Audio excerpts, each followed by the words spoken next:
Yo, j'espère que vous allez bien. Moi en tout cas ça va impeccable. Vous êtes actuellement sur la partie 2. N'hésitez pas à aller voir la petite partie 1 si ça vous intéresse, qui est déjà dispo sur la chaîne, où on a fait quelques magasins avec Mathis. On a fait B-Side Kimchi, on a fait aussi Arc'teryx et on est passé vite fait à Topologie. Sur cette partie 2 ici, on va passer à quelques petites interviews de petits créateurs. Donc n'hésitez pas à leur donner un maximum de force comme il faut. Juste avant de commencer, malheureusement, on a eu un petit problème technique. Malheureusement, le focus de la caméra n'a pas suivi correctement. Et du coup il y a quelques parties qui sont un petit peu floues. Niveau son, pareil, j'avais pas encore ces micros là, du coup on n'est pas au top du top, mais je trouvais ça important quand même de vous partager la vision de ces créateurs là. Sur ce, je vous laisse avec la vidéo, bon visionnage.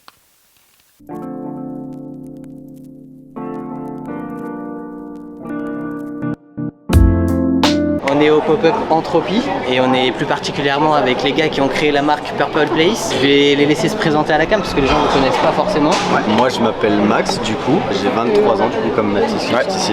Et du coup on a créé Purple Place il y a 2 ans et demi, 3 ans à peu près. Et le but c'était aussi d'arriver à créer tout un univers autour du violet, etc. Donc voilà. Et du coup moi c'est le-guap. Si vous voulez suivre un peu les exclus de Purple Place, vous pouvez me retrouver là-dessus. Tu disais là c'est forcément autour du violet. Est-ce qu'il y a une autre idée derrière? Tu vois, je vois des motifs qui sont un peu en style de vague, des choses comme ça. Est-ce qu'il y a une DA vraiment qui est pensée autour de ça?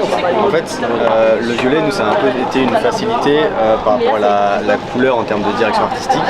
Mais on se définit pas qu'avec ça, c'est-à-dire qu'on aime bien faire tout un tas de couleurs. Et juste, on a trouvé ça parce que c'est ce qui correspondait le plus à notre univers, en fait. C'est-à-dire le fait d'être dans sa bulle, le fait de se créer son monde, etc. Et d'être dans un endroit où on se sent apaisé. Pour nous, ça allait avec la couleur, du coup, le violet, tout simplement. Donc, ce qui vous identifie vraiment, c'est ce violet, ce noir-là. Ouais, et on a vu à l'intérieur une petite veste, un petit geek là, Yu-Gi-Oh là de la veste. Ce choix de couleur bleu, c'est aussi le fait de s'éloigner vraiment de ce violet là, d'aller chercher autre chose, c'est ça? C'est sûr, dans tous les cas on aime bien tester de temps en temps, voir un petit peu aussi quelles sont nos limites, voir ce qu'on peut faire, etc.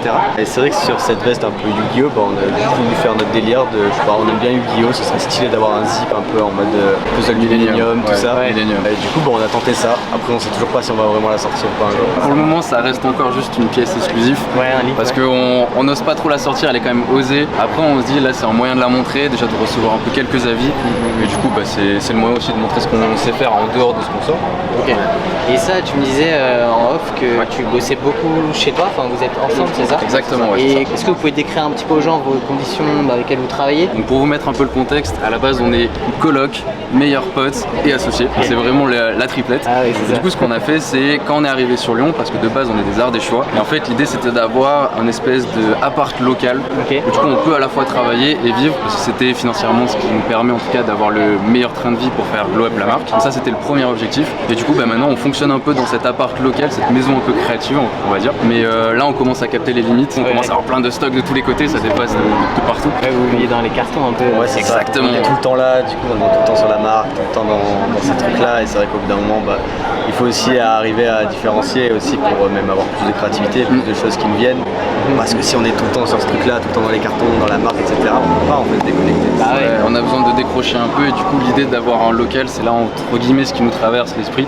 Du coup ça va nous permettre de séparer un peu ce côté genre vie personnelle et à la fois travail. On est avec Jérémy, donc un exposant qui a présenté sa marque au pop-up Entropie qui est juste derrière là-bas. Jérémy, je te laisse te présenter aux gens. Alors moi c'est Jérémy de Remember Visual. Alors Remember, qu'est-ce que c'est? À la base, moi Remember, je voulais juste faire une petite marque de sap, etc.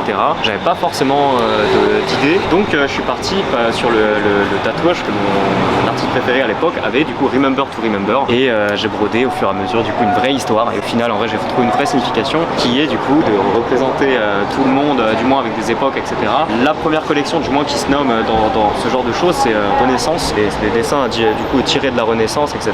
Et c'est un travail de recherche et d'archives qui est quand même conséquent, qui est quand même vraiment pas mal. En termes qualité, j'ai eu des bons retours. C'est la première fois où j'avais une qualité aussi grosse aussi.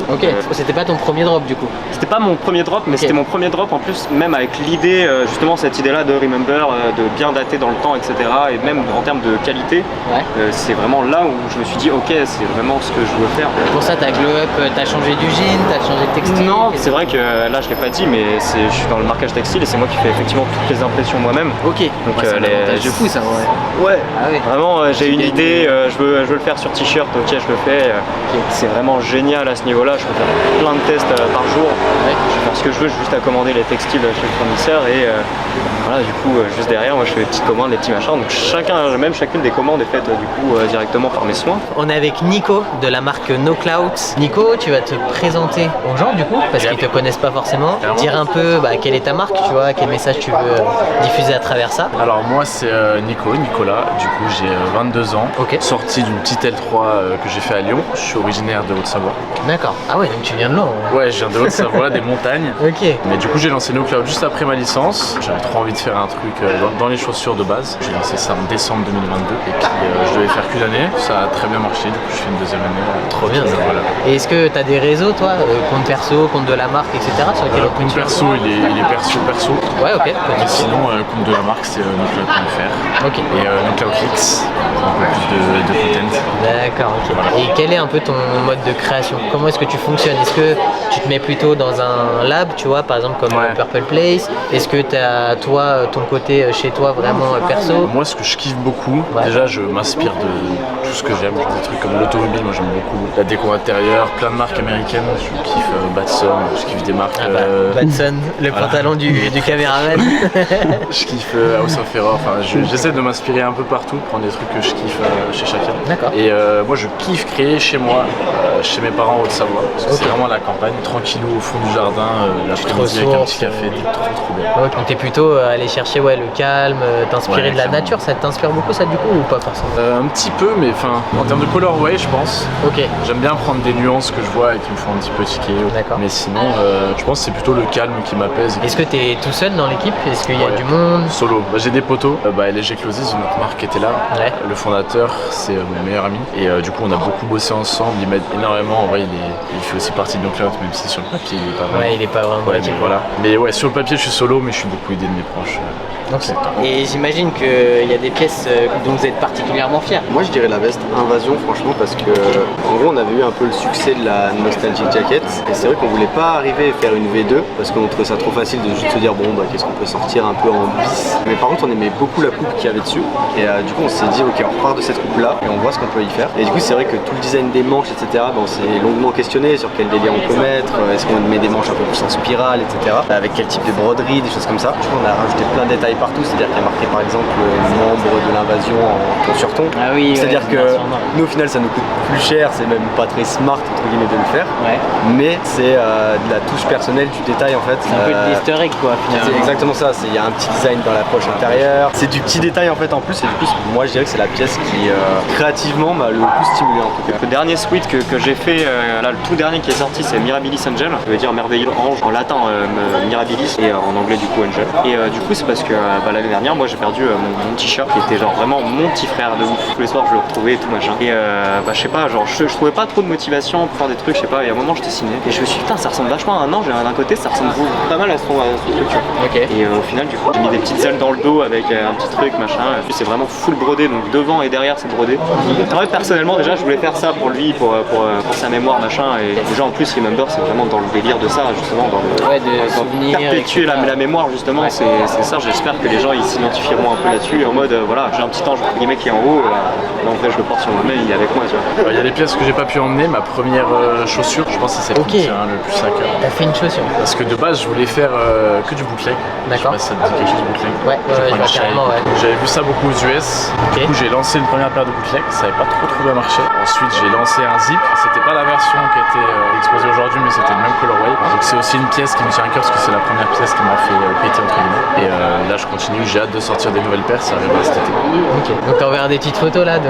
Ouais carrément, je t'enverrai des petites photos. Elle était sympa la paire, petite souris transparente. Et c'était sur une base de quoi? C'est sur une base de Dunk Low. D'accord, ok. Classique avec un swoosh en cœur et puis plein d'éléments de branding, des petits détails.